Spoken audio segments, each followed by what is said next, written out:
Boa noite. Não está me ouvindo?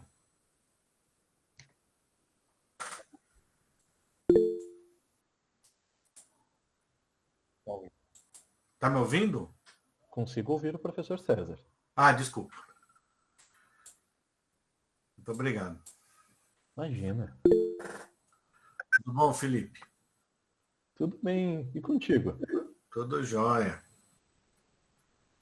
Estou falando aqui da USP. E você está falando aí de uma nave espacial, né? Exato, da base da Rocket Science. Ah, tá certo. Tudo bom, Dicineia? Oi, boa noite. Tudo bom, César? Tudo bom. De onde é que você está falando, Dicineia? Oi? De onde você está falando? Eu tô falando de Aracaju. Aracaju, mas que chato. Tô lá, Aracaju, Sergipe. Que coisa mais chata. Oh, meu Deus. Tempo aí? Já tô há bastante tempo. Eu tô há 14 anos aqui. Eu sei. Eu estou perguntando se hoje o tempo tá bom, hein? Se tá calor. Ah, tá ótimo. Calor como sempre, né? Para satisfação em rever lá, virtualmente. Prazer estar aqui também. Quando eu vi a sua publicação, eu me interessei pelo tema, entendeu? Eu estou trabalhando a qualidade de dados em sistemas de informação em saúde, entendeu? Perguntas para o nosso colega aí, Felipe. Felipe, desculpa que eu faço uma colega que faz tempo que eu não vejo aqui, fiquei... Eu acho muito legal o tema. Dados na saúde, inclusive, é tópico de uma outra aula que a gente dá na Unifesp. Olha só. Ai, que legal, que legal. A minha área de atuação hoje tem sido a área da saúde, né? Sistemas de informação na área da saúde. Muito bem, pessoal. Eu vou passar a palavra aqui para o Fábio. Fábio, você que começa aqui, que dá a pontapé inicial. Sim, professor. Boa noite a todos. Vamos lá para manter o horário. Espaço para o Fábio. Boa noite a todos. Estão me ouvindo? Eu testei meu microfone aqui, não tinha funcionado. Estamos ouvindo. Primeiramente, gostaria de agradecer a todos pela participação, em especial ao professor César Souza, da USP, e o Felipe Morita, né? O Felipe, sócio fundador da Rocket Science Startup. E nós estamos, então, fazendo um cronograma, várias reuniões e webinários para aquecer o SciBis, o evento que vai acontecer na USP, na cidade universitária, e que congrega justamente empresas, startups, mercado e a universidade. Quando eu falo universidade, a gente fala de todas as universidades, não só a Universidade de São Paulo. É um ótimo encontro para a gente fazer networking e estressar os conhecimentos que estão no estado da arte hoje em dia em diversas frentes de conhecimento. Né? Por exemplo, antes de ontem, nós tivemos um webinar ótimo também falando sobre transformação digital e futuro do trabalho. Né? Sempre lembrando que nós veiculamos os eventos através das redes sociais do SciBis e dos próprios palestrantes. Como o professor César bem mencionou, né, uma pessoa viu a divulgação do evento e hoje está aqui, e o Felipe Morita também. Então, agradeço a eles em especial. Né? Hoje nosso tema vai ser presidido pelo Felipe Morita, com a mediação do professor César Souza. Então, é isso, né? A gente vai separar um tempo no final, vamos deixar a palestra acontecer. No final, abrimos para perguntas e considerações do público. Eu acho que é isso. Então, professor César, Felipe, podem começar. Só um adendo, o SciBis acontece no mês de junho, entre os dias 20 a 23 de junho. Então, convidamos a todos que estejam lá na USP. Vai ser um evento muito bom e nesse ano vai ser presencial, tá certo? Que legal, hein? Desculpa a pergunta aqui. Como é que faz? Eu controlo aqui o tempo, gerencio as perguntas, ou é você que vai fazer isso? Desculpa. Professor, eu posso auxiliar. Então, quando for o momento das perguntas, eu posso finalizar. Tá bom, tá. Então,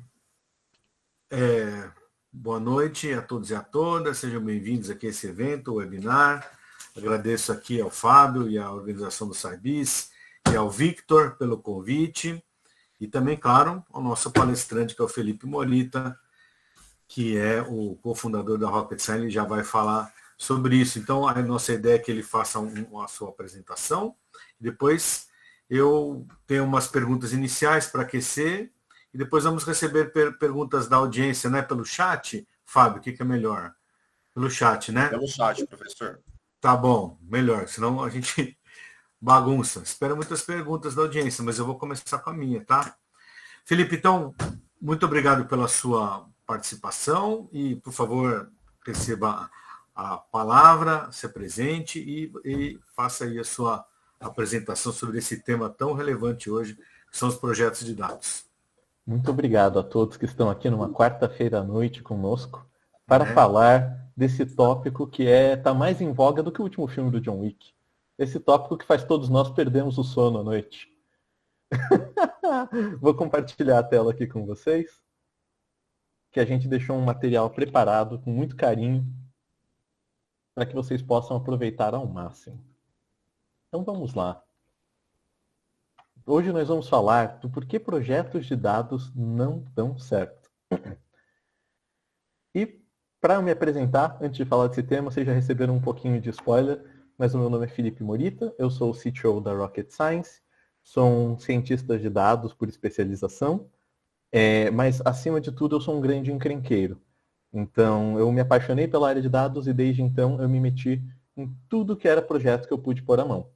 Em empresa pequena, em empresa grande, no setor público, no privado, no Brasil, fora do país.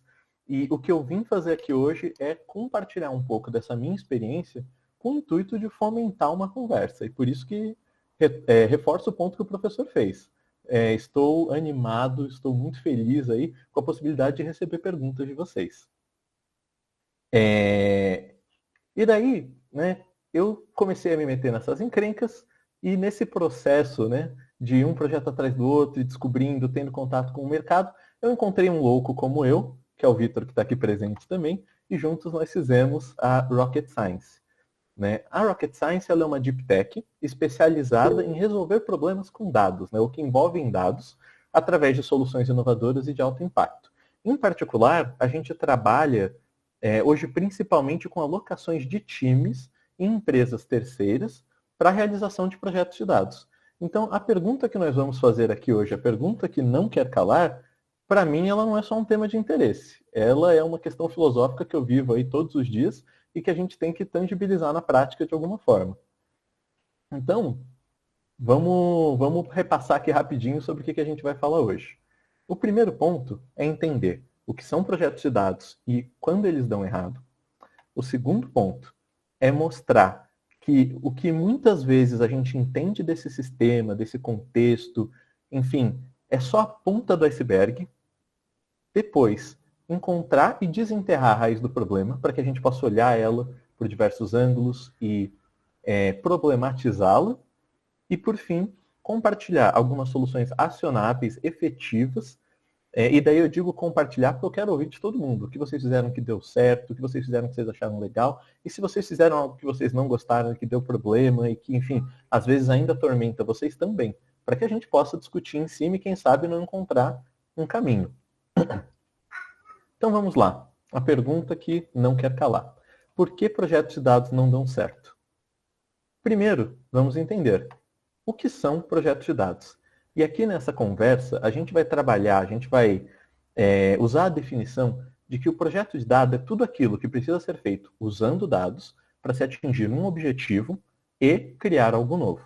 E vocês vão reparar que tem uns grifos aqui, né? Tem umas letras coloridas e isso foi feito de caso pensado, porque são partes muito importantes dessa definição. A primeira parte é que quando a gente usa dados, a gente está enxergando dados como recursos. E também tem os metadados e os conhecimentos atrelados a esses dados como recursos, que precisam ser trabalhados de uma maneira adequada para que eles, de fato, contribuam para o projeto. Porque se você está com sede, um pouco de água é bom, mas se você está com sede e você não sabe administrar isso, você morre afogado no copo d'água.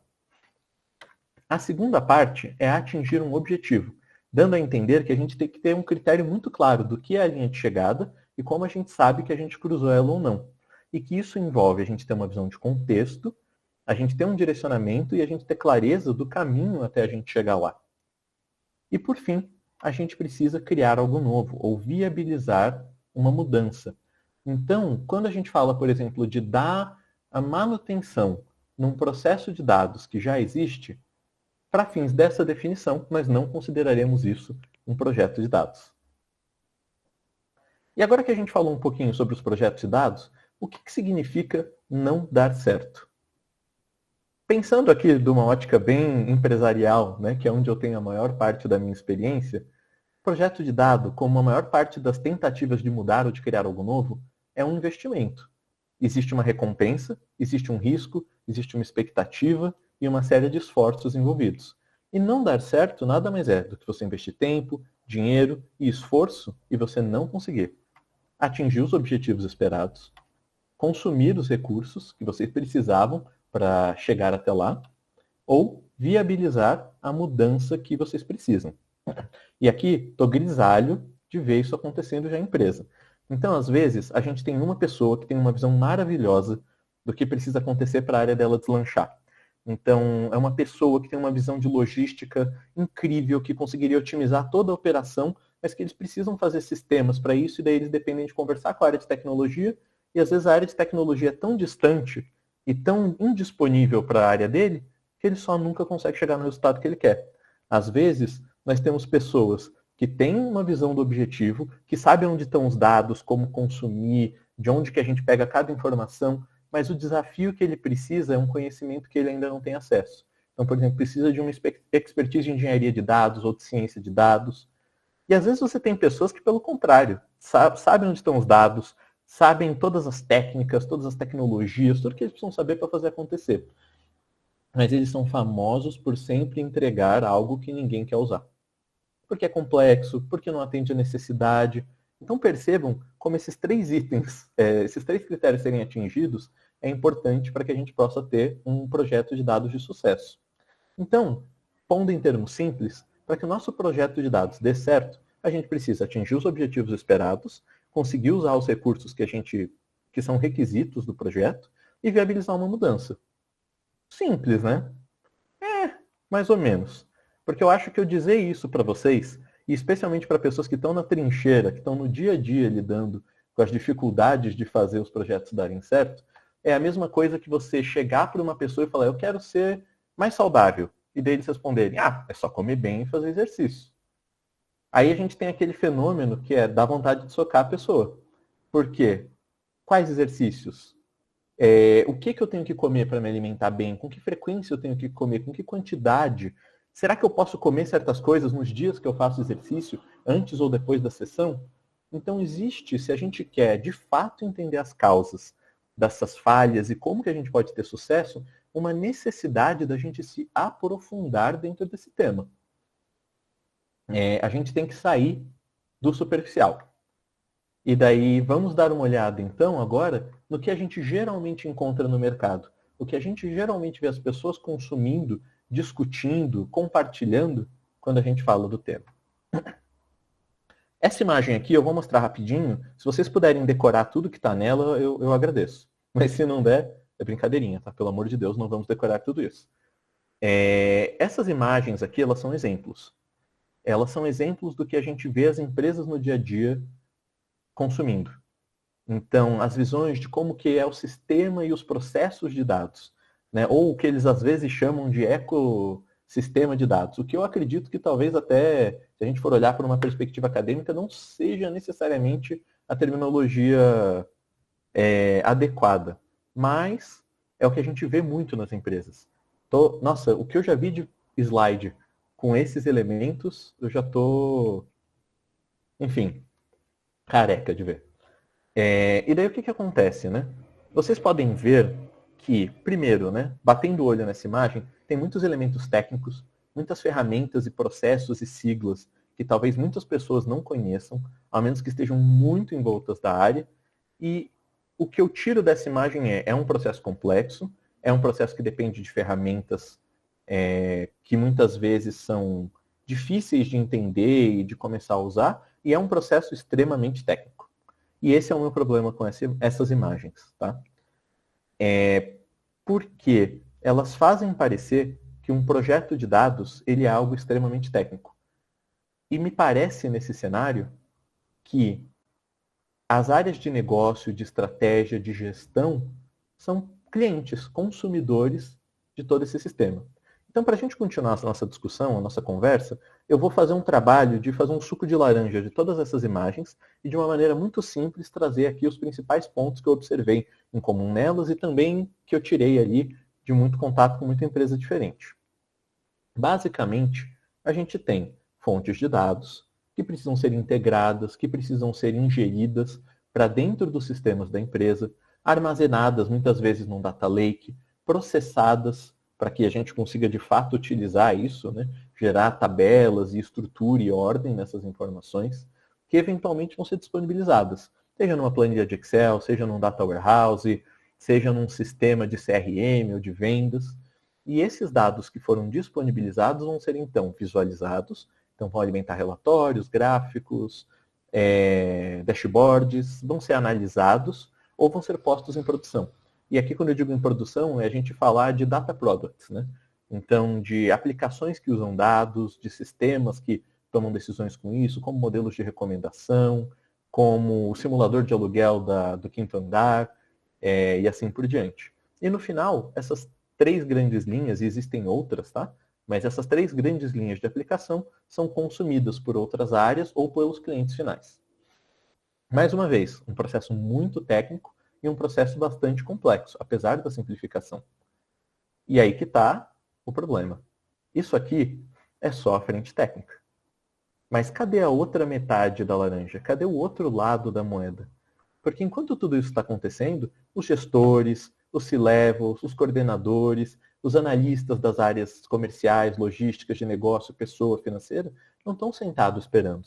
Eles estão envolvidos em cada uma dessas etapas.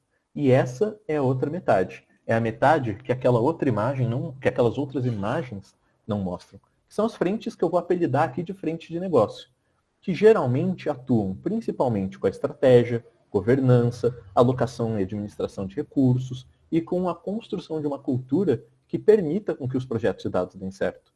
Essa segunda frente, a frente de negócios, eu argumento que é imprescindível para o sucesso de um projeto de dados. Ela não é acessória, ela não é uma cliente.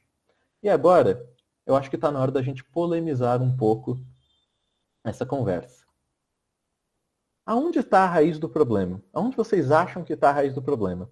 Na frente técnica, alternativa 1, ou alternativa 2, na frente de negócios? Eu quis trazer isso aqui só para polarizar um pouquinho aqui o nosso chat, porque eu ouvi dizer que polarização gera engajamento. Ah, legal. Ok. Mais alguém quer opinar? Eu sei que estamos em tempos delicados, fiquem tranquilos, a gente não vai incriminar ninguém com os comentários.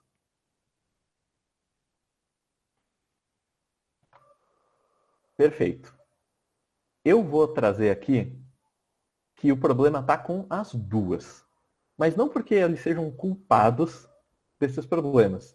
Simplesmente porque, para que essas duas áreas consigam contribuir para o sucesso do projeto, os papéis delas e as interações precisam estar muito bem definidos e as interações entre elas precisam ser muito produtivas. Ou seja, eu incriminei vocês, fiz vocês escolherem e depois eu saí pelo caminho seguro e falei que são as duas, né? Cretino da minha parte, mas está tudo bem.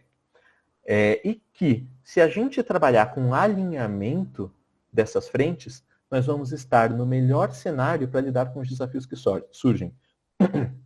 Ou seja, quando a gente olha para todas aquelas etapas, para todas as possíveis interações entre a área de negócio e técnica, entre a ingestão, a integração dos dados, o processamento e análise, existem milhões de problemas que podem surgir no meio do caminho. E se eu fosse endereçar cada um deles, a gente nunca ia terminar. Mas eu acho que a questão não é só endereçar eles e criar uma política, uma rota de ação para cada um deles.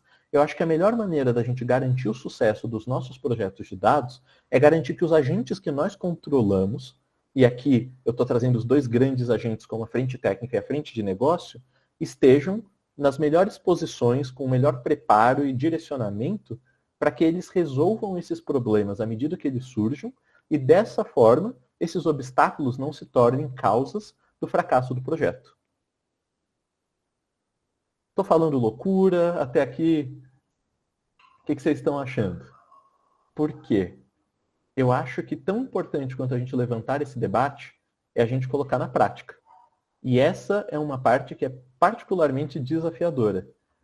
Então, o que eu quis fazer aqui, o que eu quis trazer para vocês, e que vou compartilhar aqui no próximo slide, vocês vão ver, é uma visualização meio louca, mas eu vou pedir que vocês me aguentem só mais um pouquinho.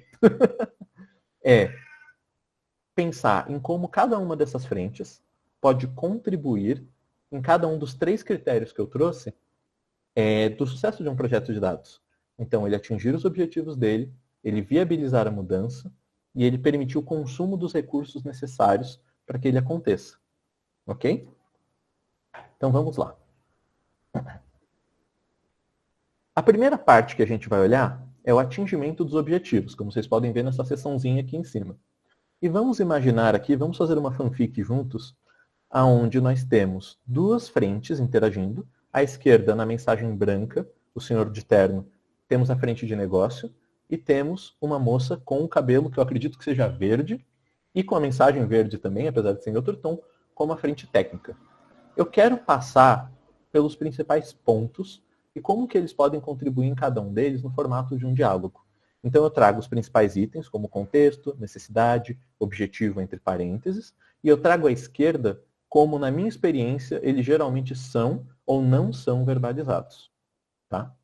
Então, vamos começar. A gente quer criar um projeto de dados. Geralmente, a demanda vem de uma frente de negócio, né? E as áreas de tecnologia de dados, muitas vezes, têm como clientes outras áreas internas, como marketing, vendas, logística, finanças e assim por diante. Quando essas demandas surgem, eles vão se comunicar com o pessoal técnico. E daí, para comunicar, para que a gente tenha uma comunicação bacana, o que eles precisam passar? Eu vou dar um exemplo. Nós estamos fazendo um projeto onde a gente precisa, para a área de marketing, integrar diferentes fontes de dados e criar umas visualizações. E para isso, eu preciso que vocês deem um jeito de unificar esses dados num lugar só, e gerar uma visualização para mim, um dashboard alimentado em tempo real, para que a gente possa fazer a otimização da retenção dos nossos clientes. Então, para garantir que eles não parem de comprar conosco. Essa solução precisa me permitir que eu crie segmentos de clientes em função dos padrões de comportamento deles, ou seja, de como está sendo a jornada deles de interação com a minha marca. E vocês têm que levar em consideração que eu tenho que ver esse dado em tempo real, que eu preciso disso pronto em mais ou menos um mês, porque eu tenho uma pressão de agir em cima disso muito grande e a gente tem uma meta cumprida em cima disso. A gente tem uma expectativa de conseguir aumentar os nossos resultados e bater as nossas metas através do emprego de tecnologia. E pode ser uma super oportunidade para vocês crescerem em relevância e expandirem a atuação de vocês para a área de marketing. Com essa solução, eu espero conseguir aumentar a minha retenção e ter visão sobre quais são os padrões de comportamento do meu cliente ao longo da jornada de compra deles. Ok.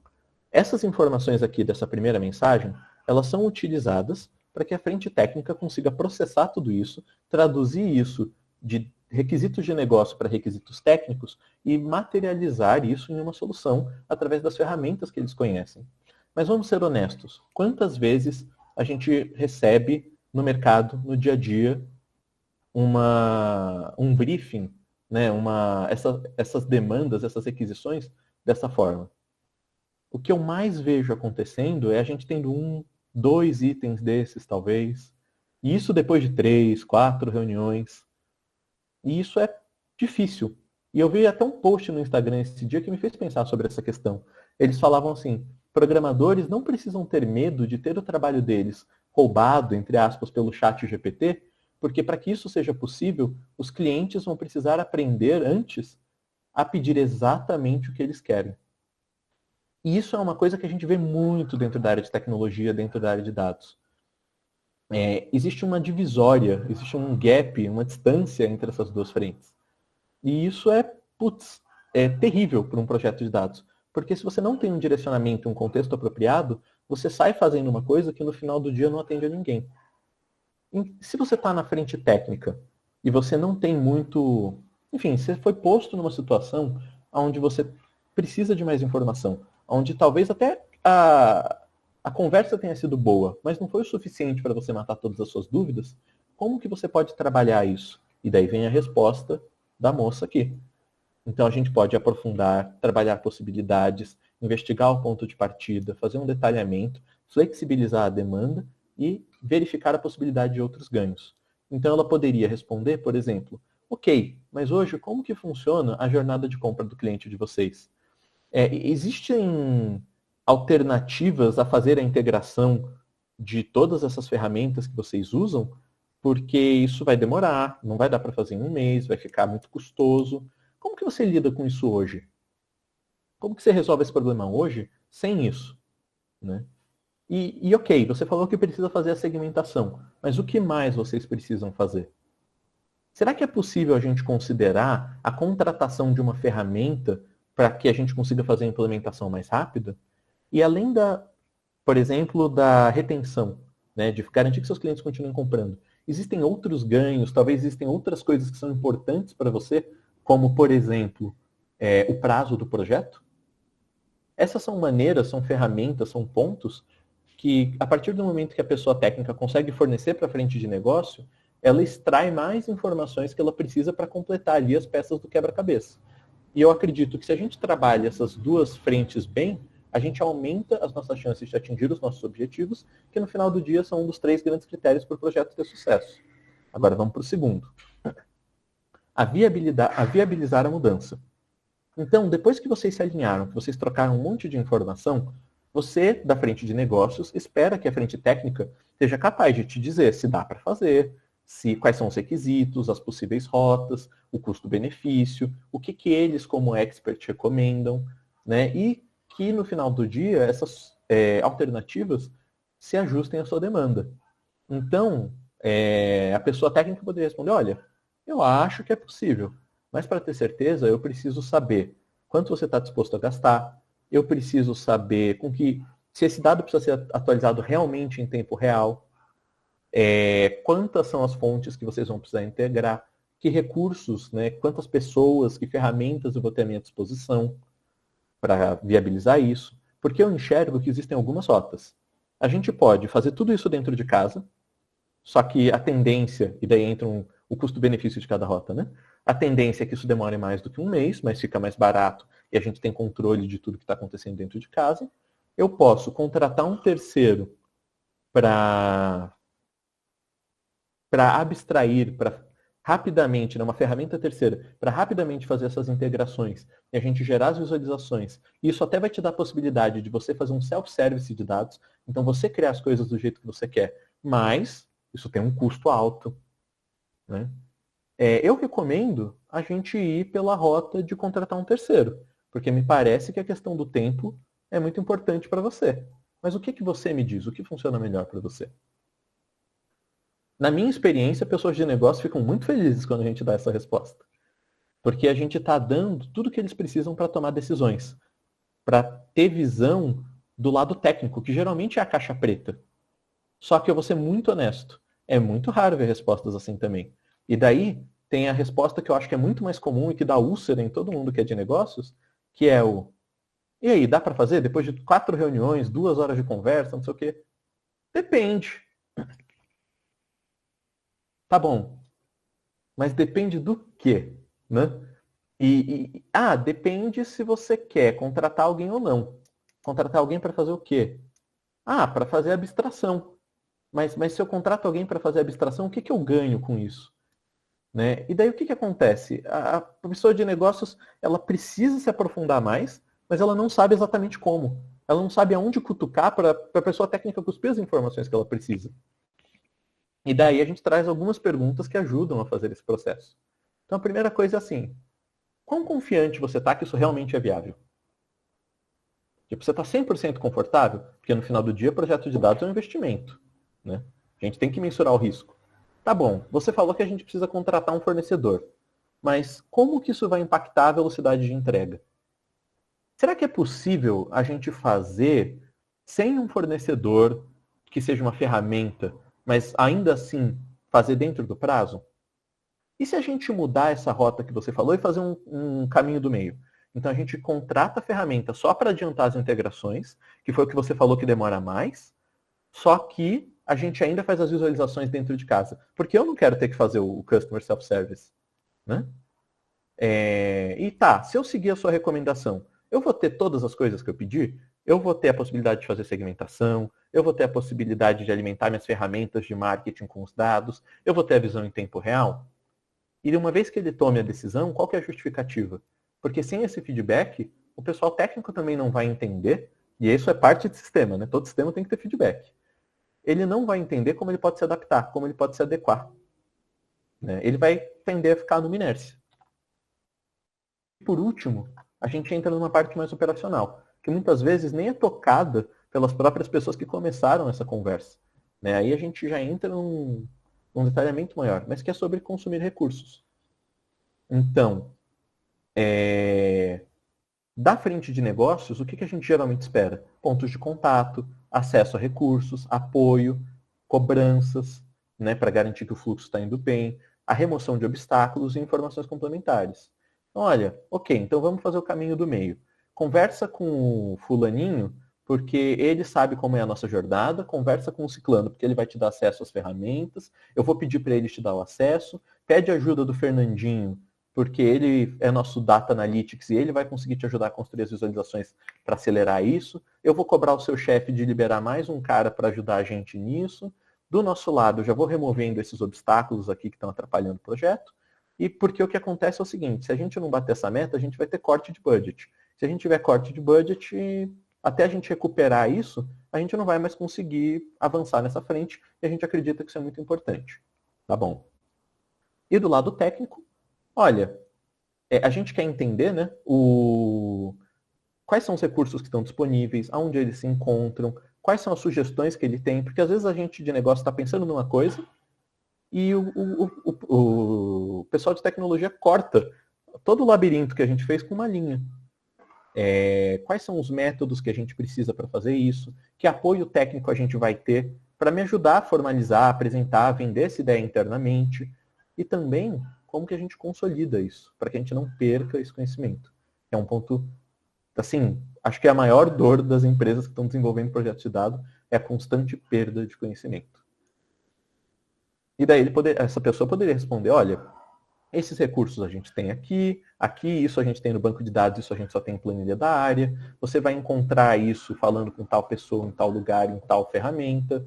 Me parece que você está querendo pôr pessoas para acelerar a visualização, mas na verdade o que você quer é só que essa visualização fique entregue mais rápida. E o self-service, cara, é justamente isso. Porque o método que o self-service funciona é sem ter que fazer código, você construir a sua visualização. E ó, se você quiser, eu posso até fazer um esboço do dashboard que você quer dentro do no-code para te mostrar quão rápido é. E daí eu consolido como que isso foi feito num vídeo ou num documento de texto para você, para que a sua equipe consiga construir isso também. Enfim, esses são grandes pontos, grandes elementos que eu acho que precisam ser abordados para que a gente melhore as nossas chances de ter um projeto de dados de sucesso. E aqui, eu acho que isso é só o começo da discussão, porque tem muitos outros pontos e muitos desafios que, apesar de eu ter mencionado que o nosso foco aqui é pensar em como a gente pode trabalhar essas duas frentes para resolvê-los, às vezes eles se tornam tão grandes que merecem atenção em si. Mas agora eu estou cansado de falar. Eu quero ouvir vocês. Eu quero ouvir o que vocês têm de consideração. E também, sei lá, algum ponto que vocês sentiram pautas, críticas, feedbacks. Muito bom, Felipe.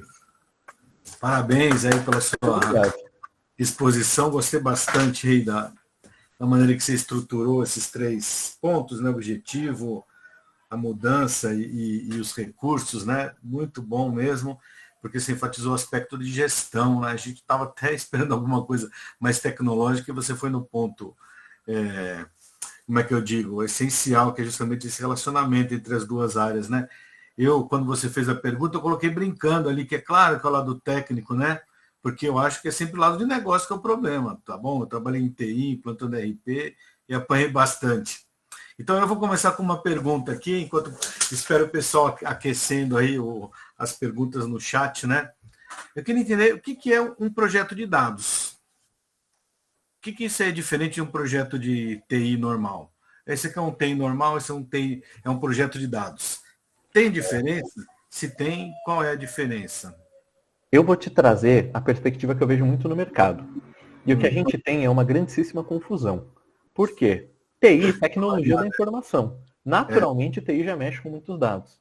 Mas parece que, especialmente nos últimos anos, em função da complexidade, das possibilidades que estão se abrindo nas frentes de dados, que está se criando uma espécie de subdivisão dentro dessas demandas de projetos de TI, e eu acho que até por isso que é um pouco difícil fazer a distinção entre um e outro, porque ele meio que é uma mitose, assim, então você vê ainda os pontos de conexão dele à medida que eles estão cada vez mais se especializando e se separando. Mas é que o uso de dados num projeto tradicional de TI, você tem fluxo de variável, de informação, até para, enfim, programação não roda sem dados. Mas a gente chega num ponto de especialização e de volume de dados que a gente precisa trabalhar, que começam a se criar especialistas, áreas e demandas e até ferramentas específicas. E daí eu acho que o mercado começa a chamar isso de dados, mas o que eu tenho dificuldade em ver é exatamente qual que é o ponto de ruptura. Entendi. Eu consigo fazer uma segregação, por exemplo, você sai de um projeto tradicional de TI quando você sai do conhecimento que tradicionalmente o profissional de TI tem. Então, o profissional de TI não vai saber muitas vezes fazer uma modelagem de dados, não tem visão de estatística, não tem visão de infraestrutura de dados na nuvem. Mas será que isso realmente está fora de TI? E eu gosto muito de buscar consolo nessas horas na academia. Porque o pessoal é muito mais regrado. Isso é só uma coisa assim, um projeto de RP tradicional tem estatística no meio. Na hora que a gente vai, por exemplo, definir lá no supply chain, ponto de reposição de estoque, etc. Então, assim, tem também, né? Mas eu achei interessante o que você falou, não é um clear cut, são dois extremos e os projetos estão no meio ali, né? De 0 a 100, né? E eu entendi. E aí, bacana, porque para a governança, talvez entender o momento que deixa de ser TI, quer dizer, que é mais dados do que TI, pode ser que tenha dificuldades. Gostei da resposta porque você não apresentou uma resposta. Como você disse, depende, né? Horrível, né? Eu fico puto com isso. Eu peço desculpas. Mas... O mundo é assim. Não adianta a gente querer dizer que não é. Mas tem que saber do que depende, e você falou do que depende, né? Ó, temos uma pergunta do Bruno. Ao conversar com um potencial cliente, quais são os red flags que te fazem recusar um projeto? O que você vê que é fria e não aceita? A primeira coisa que... E daí eu vou falar aqui como uma empresa que presta serviço disso, né? A primeira coisa que eu vejo é a pessoa que quer o estagiário com experiência, no sentido de que é muito barato, com muita qualidade e muito rápido. E eu acho que, por conta do hype que a área de dados vem ganhando, isso tem acontecido com mais e mais frequência, né? Inteligência artificial anda muito em hype, tecnologia como um todo é um mercado que eu acho que tende a ter muito hype, e daí é sem brincadeira, assim. Já teve vezes da gente ver o slide de um cara que era tipo, vendas mais machine learning igual cifrãozinho. E daí ele apresentava isso pra gente como uma real expectativa de que a gente olhasse para isso e falasse, ok, isso é um projeto fácil, né? Então, eu acho que o principal fator, além de questões econômicas de viabilidade de projeto, né, seria o nível de informação e de pé no chão que essa pessoa tem em relação ao que de fato dá para fazer na área. Porque não tem nada errado do cliente não saber. Eu acho que isso é o ponto de partida dele. Mas eu acho que existe um processo de educação e existe um processo de alinhamento antes que um projeto possa ser feito. Se a gente vai sem fazer isso, vai dar errado, vai dar ruim. E esse, para mim, é um grande red flag. Ó, o Vitor está fazendo uma pergunta que foi pré-combinada, acho, talvez. Você abordou meu cabelo tão bonito. Você abordou os motivos dos projetos darem errado pela perspectiva de gestão, mas a pergunta é importante. Você não falou do lado técnico, né? Quais seriam os pontos do lado técnico? Qualidade de dados, por exemplo, imagino que seja um deles. Se eu for focar dentro dos grandes problemas que eu vejo no lado técnico, a primeira coisa que eu vejo é a perda de know-how.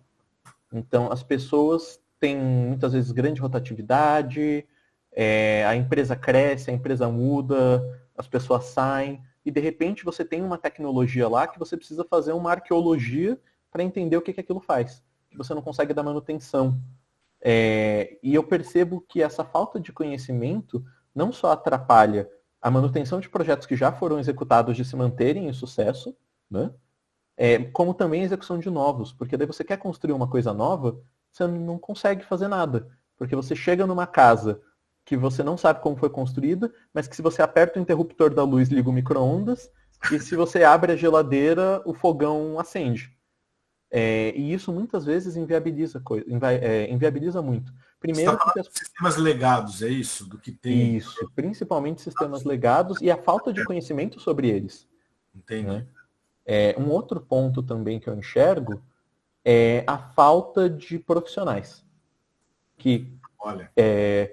Porque, por exemplo, quando você quer contratar uma pessoa para fazer um projeto de dados, e daí a falta de profissionais vem de dois lados. O primeiro, da gente não saber o que pedir, o que eu preciso para fazer um projeto de dados, e do outro lado, da gente não ter um profissional que está pronto para puxar essas demandas. Então é muito comum até a gente ter oportunidades de projeto, porque às vezes faltam profissionais que consigam ajudar. E daí eles querem fazer projetos de dados, eles têm a ideia, mas eles estão forçando a pessoa de marketing que gosta de Excel a tentar fazer um negócio que está muito fora do escopo dela, porque não tem outras pessoas para fazer. Entendi. Dentro daquela ideia de que é fácil, né? Esse negócio de dados é fácil. Tá todo mundo fazendo, vamos fazer, né? Beleza. Faz um cursinho de 3 meses e vira cientista de dados, né? Tá certo? Muito bom, Felipe, abordou esses aspectos. Eu disse, né, alguma coisa que eu comentei aqui, ó. Na sua experiência, quais são os principais desafios em projetos de dados com sistemas legados? Eu acho que o principal desafio é que o cliente tem uma ansiedade muito grande do novo ser feito. Mas a gente sobe sempre no ombro do gigante. E se o gigante é manco, tropeça a cada 2 passos e de vez em quando ele tem tem uma narcolepsia, é muito difícil você construir algo em cima disso. Só que o cliente não tem essa visão. Ele tem uma expectativa de entrega muito rápida, porque a tecnologia é para agilizar, é para ser rápido, e tem uma pressão e um custo muito grande atrelado. Só que ao contrário de vendas, que a gente está muito habituado, você contrata um vendedor, você sabe que vai levar uns 2 meses para esse cara começar a trazer resultado. Mas com um projeto de tecnologia, você tem que o tempo inteiro ficar fazendo microentrega e ficar fazendo uma gestão dessa expectativa para que o cara não fale, putz, isso é um risco muito grande e recue, né, e desista. E, ao mesmo tempo, se você tenta, por exemplo, falar, então, vamos ignorar os sistemas legados, vamos construir uma casinha nova.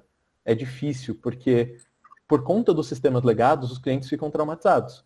Então, eles não querem um sistema novo que vai virar o sistema legado do futuro.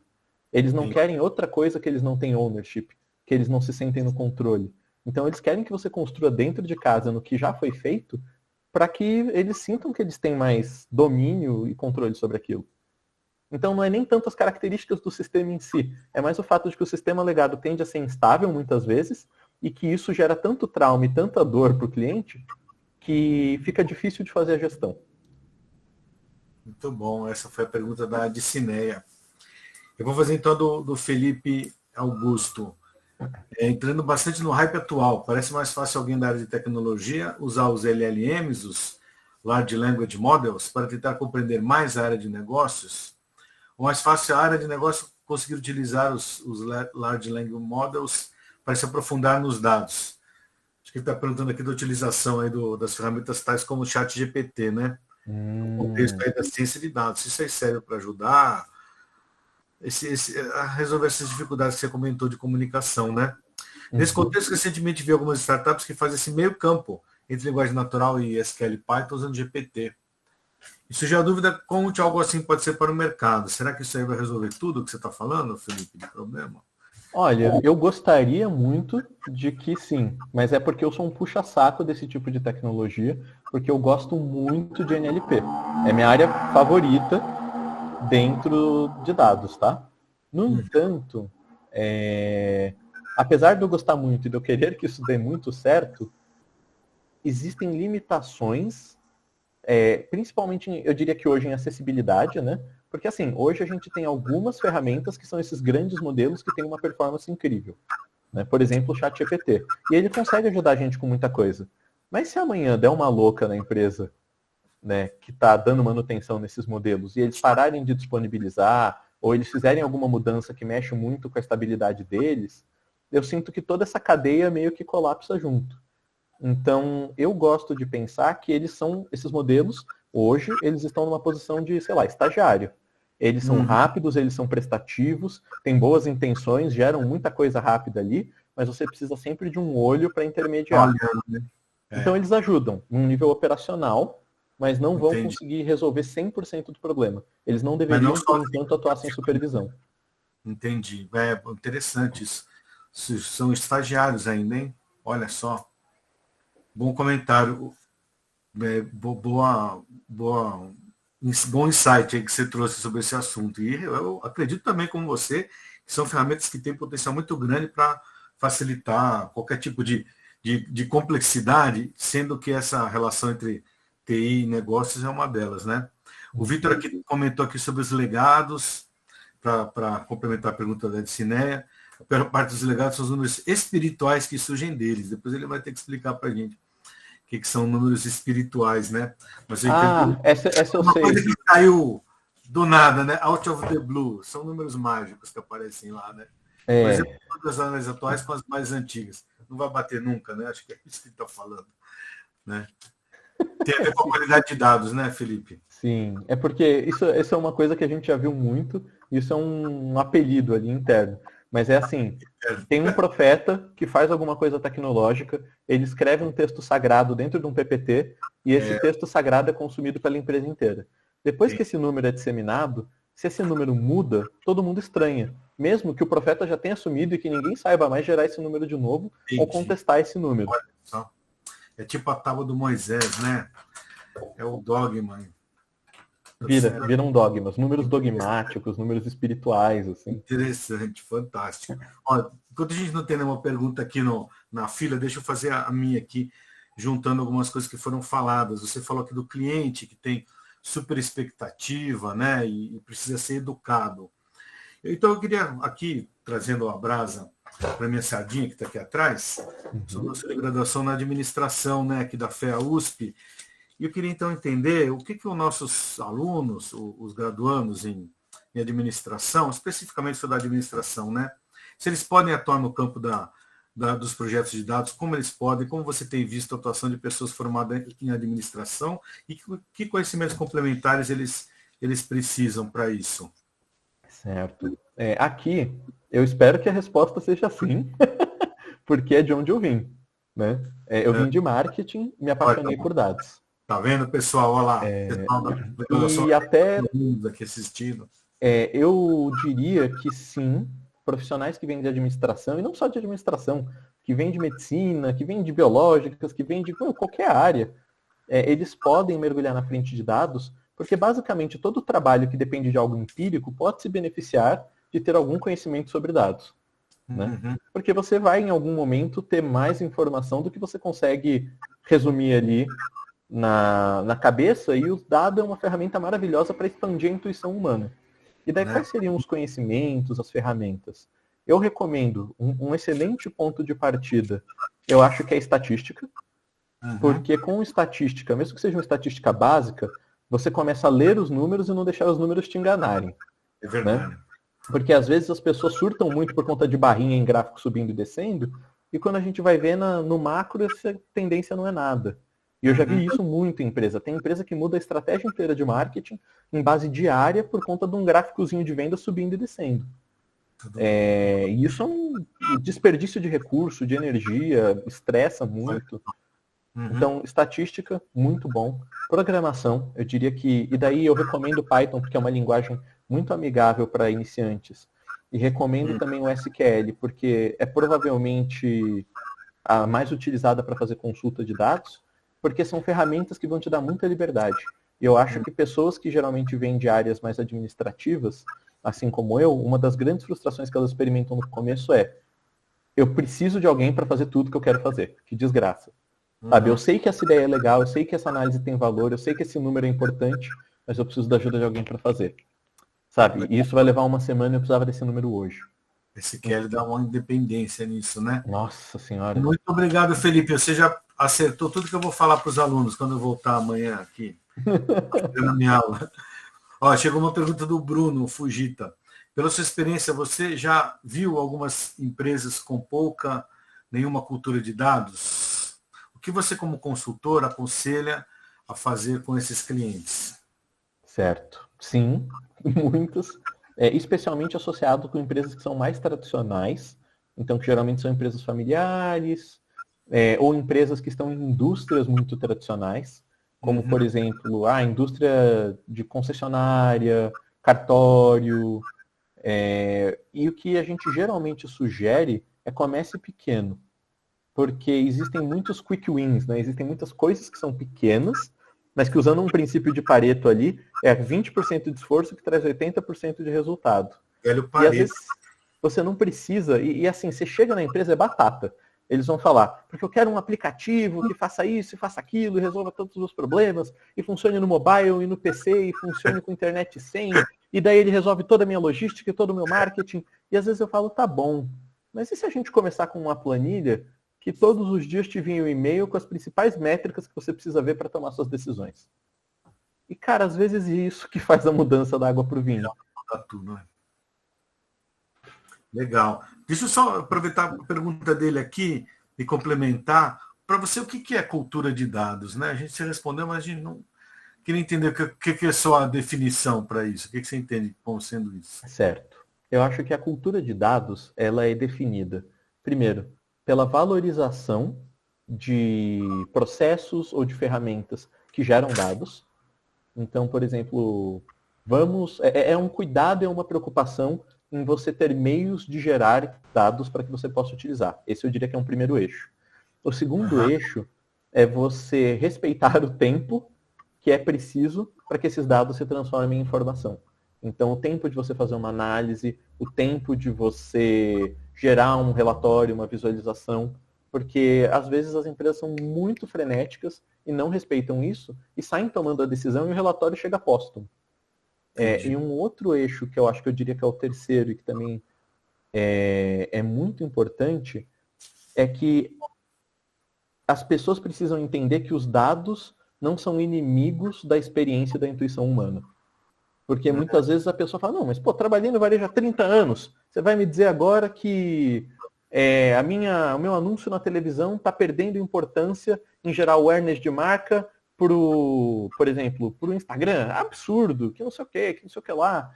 E daí você tem um trabalho de ter que fazer 50 análises ao invés de 5 para conseguir convencer essa pessoa da possibilidade de que talvez os dados estejam trazendo uma provocação que possa ser útil para o negócio dele. Verdade. Muito interessante esse último ponto aí, né? Porque, de fato, a gente tem visto muito ser discutida a questão da intuição e que os modelos agora vão fazer tudo e não precisa mais da intuição. Não é verdade também, né? Tá certo? Os dados estão para auxiliar a intuição está para ser iluminada pelos dados, né? Que é o aspecto técnico e pessoas, acredito isso, né? Nossa, depois eu quero citar essa frase aí, professor. Por favor. Gostei. Citar o autor. Muito bem, já vou usar umas suas aqui, então nós estamos kits. Olha, eu tenho mais uma pergunta aqui para você.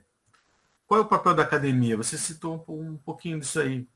Acho que você falou que é importante. Qual é o papel da academia para resolver ao se resolver não, né? Mas para minimizar essas dificuldades dos projetos?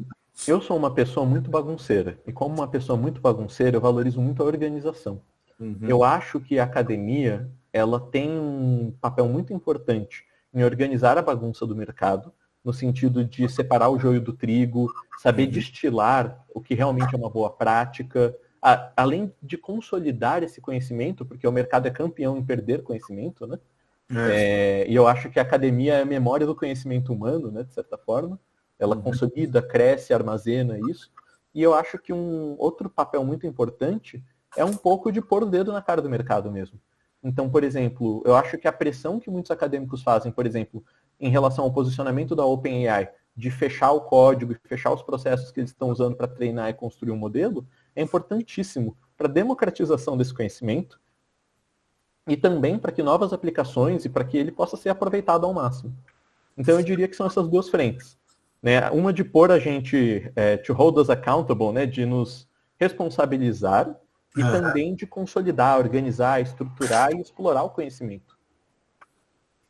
Muito bom, Felipe. Sensacional sua visão aí de alguém que está envolvido no mercado dinâmico, rápido, e perceber a importância que a academia pode trazer, né? Porque muitas vezes parece uma visão conflitante, alguém que está querendo parar o motor, né?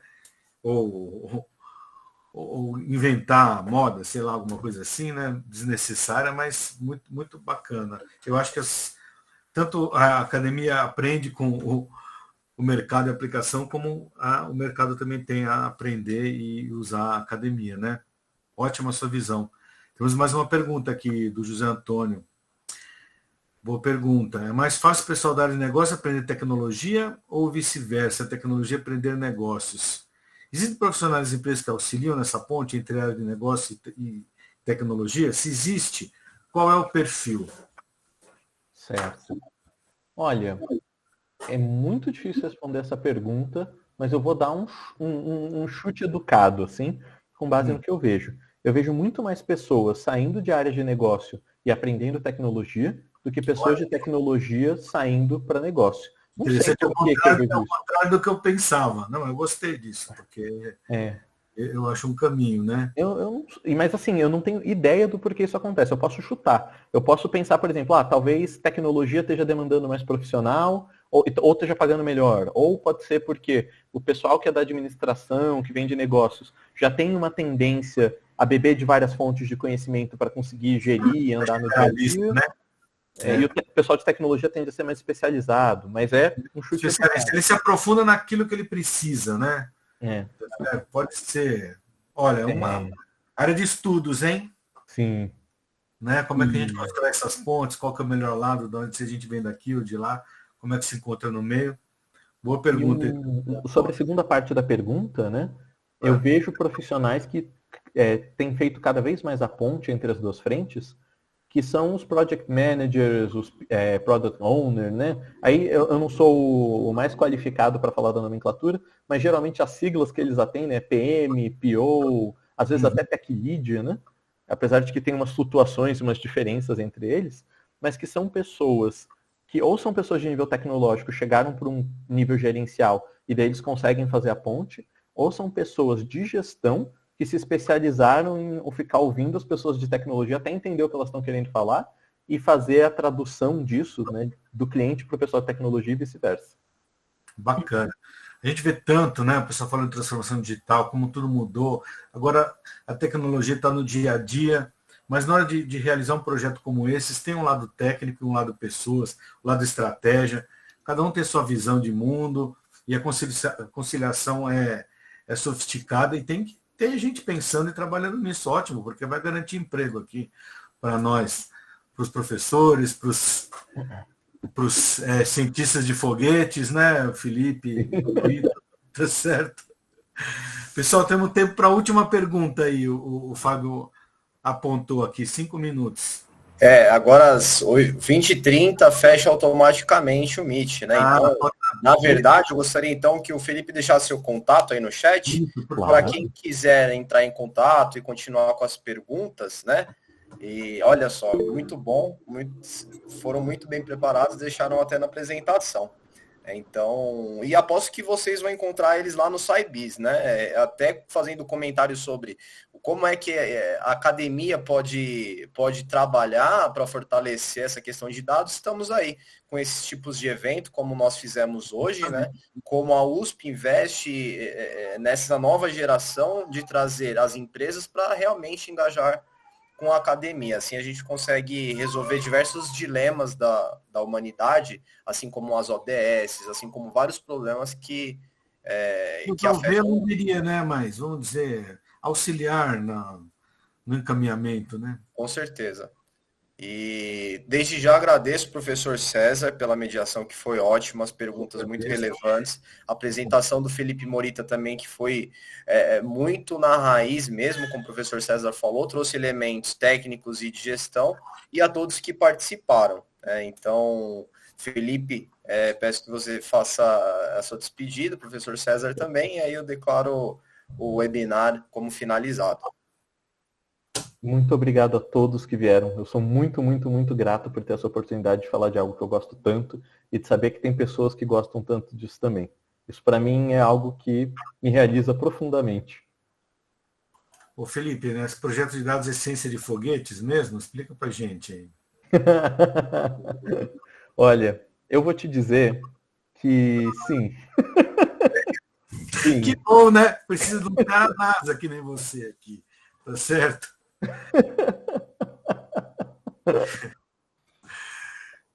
Então tá bom. Olha, eu só tenho a agradecer aqui ter podido aprender, né? A coisa que eu mais gosto de fazer. Assim como o Felipe discute, a minha paixão é aprender e aprendi bastante aqui com você, Felipe, com as perguntas, tá certo? Muito obrigado, Fábio, Felipe e a todos que participaram com essas perguntas e comentários. Um abraço a todos, boa noite, até mais. Boa noite.